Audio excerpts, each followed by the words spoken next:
Se você quer começar na ciência de dados, pare de estudar programação. A maioria dos iniciantes foca em ferramentas e em códigos, enquanto eles esquecem do primordial, que são os fundamentos. E o livro que eu trouxe hoje aqui, Ciência de Dados para Negócios, ou Data Science for Business, ele vai focar bastante em conceitos. Ele não é um livro de códigos e nem matemática. Esse livro, ele é um livro para as pessoas que querem entrar na área de dados, que têm contato com pessoas da área de dados e querem entender um pouco mais sobre o que é ciência de dados, como funciona, o que ela resolve.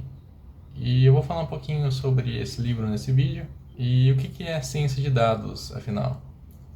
Ciência de dados, o livro define como um conjunto de princípios e técnicas que guiam a extração de conhecimento a partir dos dados. Não se trata apenas de aplicar códigos, sim entender o que está por trás deles e você utilizar uma metodologia científica para a gente conseguir extrair informação desses dados para a gente tomar alguma decisão no negócio. E o que a ciência de dados resolve?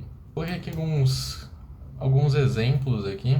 Previsão de eventos. Pode ser que você queira prever a quantidade de vendas que você vai ter em uma loja. Pode ser que você quer descobrir padrões, por exemplo, você quer saber o perfil de usuários que entram em um site e com base nisso, nessas informações, a gente quer tomar alguma decisão. Por exemplo, a gente poderia, com base na previsão de vendas, a gente poderia comprar mais produtos, porque a gente sabe que eles vão vender mais em algum determinado tempo, período do ano. Se a gente descobrisse os padrões de usuários que entram em nosso site, a gente poderia criar propagandas personalizadas para eles. E isso foi alguns exemplos. Quais são os problemas que a ciência de dados resolve? Às vezes ela não resolve, ela melhora, ela cria oportunidades novas na área, como é o exemplo da descoberta de padrões. E qual que é o desafio da ciência de dados hoje? É que ela pode ser vista como um processo de gerar hipóteses e a partir de dados a gente valida se essa hipótese está correta ou não. E a gente pode validar essa hipótese de várias formas, como testes de hipóteses da estatística, definir alguma métrica para a gente validar se o nosso modelo funcionou. E essa métrica pode ser definida de várias formas. E com a união dessas técnicas e o entendimento do negócio, a gente chega em uma conclusão que vai ser transformada em uma ação no negócio e vai trazer, por consequência, novas oportunidades, lucros e tem um mar de coisas que a ciência de dados pode trazer. Mas o problema é que hoje a ciência de dados ela é bastante experimental. A gente não tem um caminho definido, uma receita de bolo. O que a gente tem? A gente tem um processo e esse processo é chamado CRISP-DM. Ele é um processo que tem 6 componentes: compreensão de negócio, compreensão dos dados, preparação dos dados, modelagem, avaliação e implantação. E não é um processo sequencial, ele é um processo bastante investigativo. Às vezes a gente vai estar na etapa de avaliação, mas a gente vai precisar voltar e olhar para a compreensão de negócio. Às vezes a gente vai estar compreendendo os dados, mas a gente ao mesmo tempo tem que voltar e olhar para o negócio para entender como essas duas etapas se relacionam. Agora eu vou explicar um pouquinho mais a fundo sobre essas componentes que nós temos nesse processo. Começando pela compreensão do negócio, a gente precisa saber muito bem qual que é o problema que a gente vai resolver e qual que é o objetivo da nossa análise. Quanto mais claro isso for, mais claro a gente vai conseguir usar técnicas e resolver de fato o problema no final desse processo. A gente pode também definir qual que é o tipo de problema, se é um problema de regressão, de classificação, se é um agrupamento, se é uma exploração. Aqui na compreensão de negócio e compreensão dos dados, eu vou fazer meio que junto nessa parte aqui. Na compreensão dos dados e na compreensão do negócio, a gente tem que ver como que os dados foram coletados, porque se eles são uma amostra de uma população, esses dados têm que ser uma representação fiel dessa população, porque senão, na hora que ele entrar em produção, ele vai perder essa capacidade de generalizar e seu modelo vai ficar limitado somente na amostra que você fez os seus testes. E um jeito que a gente pode receber os dados é em forma de tabela.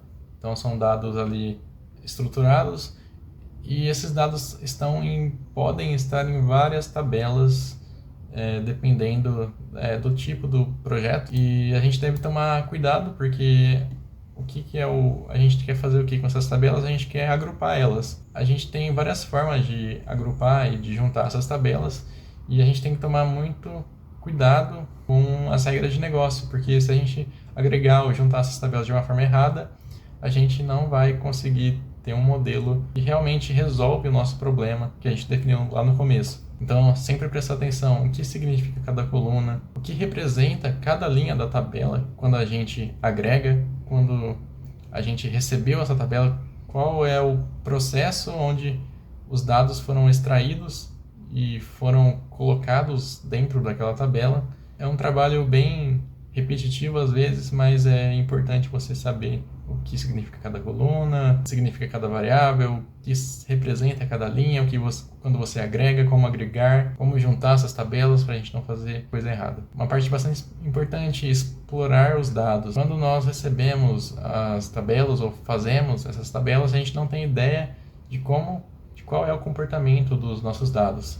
Então, eles podem ter outliers, valores ausentes, pode ter erro humano. Então, sempre plotar distribuições, tabelas de contagem, de proporção, fazer um trabalho realmente investigativo para ver se existem coisas estranhas. Para quem está começando, tudo que você vê de estranho, de comportamento em gráficos, tabelas, você anota e pergunta para alguém, para alguma pessoa mais experiente, porque é muito difícil essa parte de entender os dados, é a parte que você mais vai gastar tempo, de você conectar os dados que você tem com o negócio. A gente também pode fazer uma pergunta se a gente consegue realmente resolver o problema com os dados que a gente tem, ou a gente vai precisar de mais. A gente tem uma variável alvo definida que a gente quer prever. Às vezes a gente mesmo que vai ter que definir, porque o cliente é que eu vou falar bastante cliente porque eu trabalhei numa consultoria, então fica acho que mais fácil para mim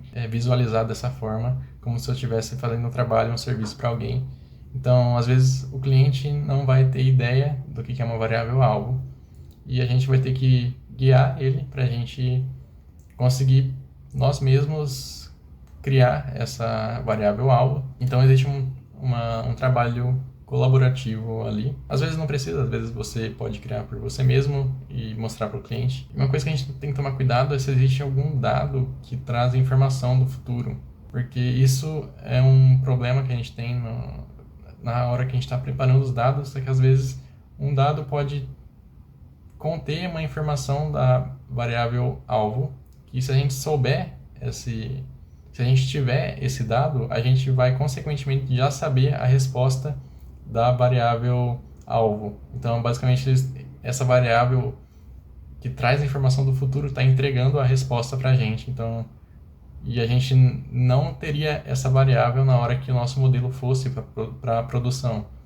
Então, sempre tomar cuidado e analisar se existe esse tipo de variável. Na preparação dos dados, a gente faz transformações, normalizações, esse agrupamento, junções de tabelas. E na preparação dos dados é muito ligada à modelagem, porque dependendo do jeito que a gente vai modelar, a gente vai transformar de um jeito diferente. Então, a gente pode fazer perguntas como quais ferramentas a gente tem para resolver esse problema, testar vários modelos que existem, porque existe aquela questão, qual o melhor modelo para eu usar nesse caso? Isso é uma pergunta bem difícil de responder. Você vai ter que testar vários modelos. Quanto mais modelos você testar, melhor. Mas uma coisa mais importante do que testar modelos é medir o quanto de impacto que ele vai realmente trazer para o negócio.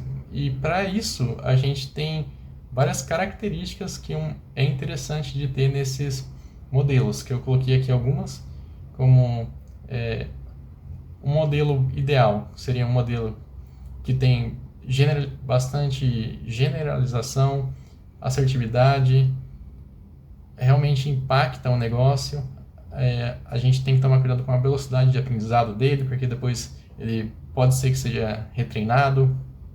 Então, se um modelo tem 1% de precisão a mais que o outro, mas o que tem 1% a mais demora 10 vezes mais para aprender, talvez não seja interessante, por conta de custo, por conta de quantidade de dados que um precisa e o outro não, tipo de dados.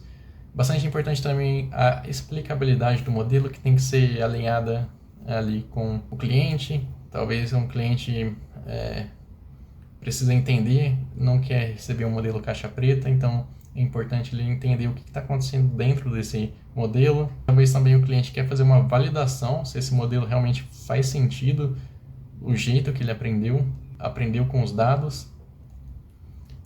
Na avaliação, a gente tem que definir a métrica para avaliar o modelo. Essa métrica a gente pode criar ou o cliente pode pedir alguma métrica para a gente se basear.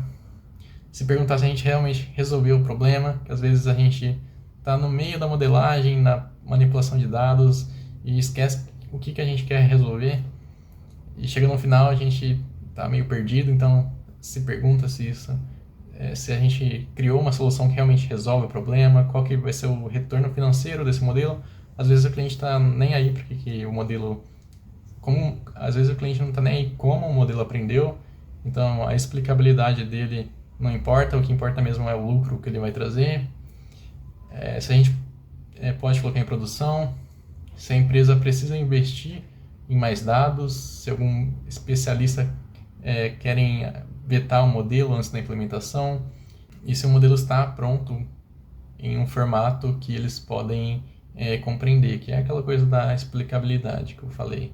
Na implantação, a gente tem algumas perguntas que é importante responder, que é de quanto tempo que o modelo deve ser treinado, como a gente vai monitorar a saúde desse modelo.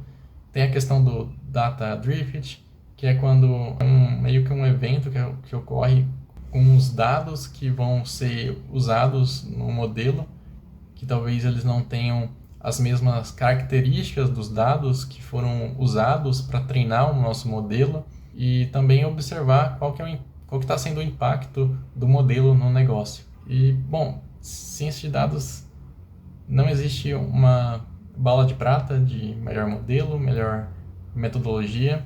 É tudo muito teste experimental, como eu disse. E às vezes é muito mais de você saber fazer a pergunta certa, saber os fundamentos, vai te ajudar bastante. E, bom, é bem difícil de sumarizar todo o processo de ciência de dados, todos os problemas que pode acontecer nesse meio.